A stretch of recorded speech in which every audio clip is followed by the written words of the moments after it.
Hey guys, today I'm gonna show you how to use Siri without internet on iPhone.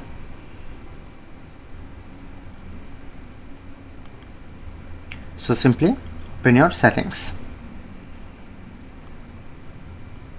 click on Apple Intelligent and Siri.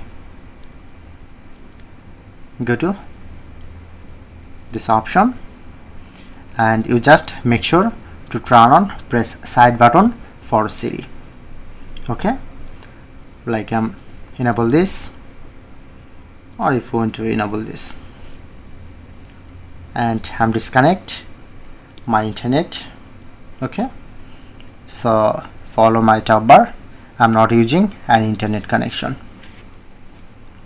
Just long press lock button, then open Siri.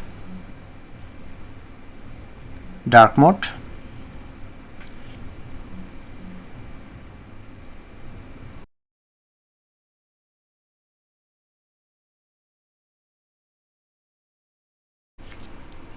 or the another again low power mode.